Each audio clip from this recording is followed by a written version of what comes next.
చంద్ర వాళ్లతో వెళ్ళావని రాజీ ఆంటీ చెప్పింది. ఒక్కదానివే వస్తేను ఏమైంది? ఏమవుతుంది, టికెట్స్ చూసుకోకుండా వెళ్ళడం తప్పైంది.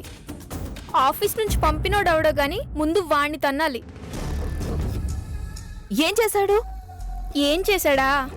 తెర ఇక్కడుంటే సీట్లు తెర కానుకుని ఉన్నాయి. మరీ అంత ఫ్రంట్ సీట్స్ ఎవరన్నా బుక్ చేస్తారా? ఇలా పెట్టి చూస్తుంటే మెడ పట్టేసింది.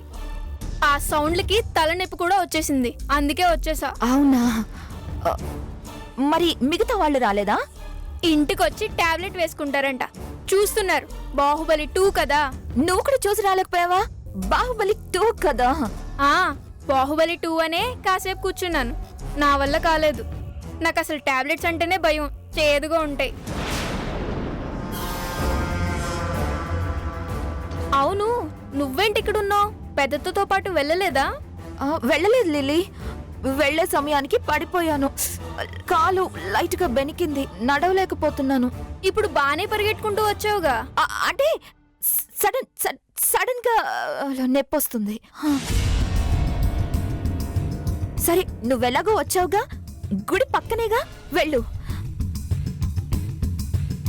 పాపం రాజీ అంటే వెళ్ళేటప్పుడు లిల్లీ ఉంటే బాగుండేది, లిల్లీ ఉంటే బాగుండేది అన్నారు. నిన్నిప్పుడు చూస్తే ఎంత సంతోషిస్తారో. ఇలాంటి చిన్న చిన్న విషయాల్లోనే పేరెంట్స్ పిల్లల నుంచి హ్యాపీనెస్ ని పొందుతారు. కరెక్టే. ఫస్ట్ టైం నీ నుంచి ఒక మంచి మాట విన్నాను. నేనెప్పుడు మంచిదాన్నే. సిచ్యువేషన్స్ బట్టి అప్పుడప్పుడు ఆపోజిట్ గా మారుతూ ఉంటాను. సరే, పద పద పద.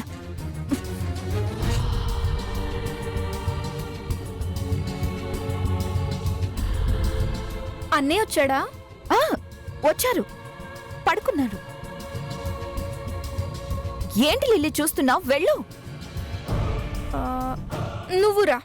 చెప్పానుగా లిల్లీ, కాలు బాగా నొప్పిగా ఉంది. లేదంటే నువ్వు పిలిచే వరకు ఆగుతానా? అబ్బా, కార్లోనేగా వెళ్ళేది. కూర్చుందులే. అక్కడి దాకా వచ్చి కార్లో కూర్చుంటే ఏం బాగుంటుంది? సర్లే పద, ఇద్దరం కలిసి లోపల కూర్చుందాం. అమ్మా లిల్లీ, నువ్వు వస్తే వెళ్దాం. ఇప్పటిదాకా బానే మాట్లాడావు కదే, ఉన్నట్టుండి ఏమైంది? అబ్బా, ఇంత చేసి ఇలా అవుతుందేంటి? ఏంటి, వెళ్తున్నామా ఉంటున్నామా? వెళ్దాం వెళ్దాం.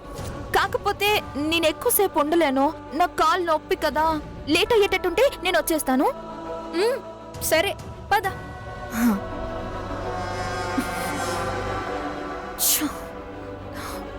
సూర్య, నువ్వు నా కోసమే ఎదురు చూస్తున్నావు.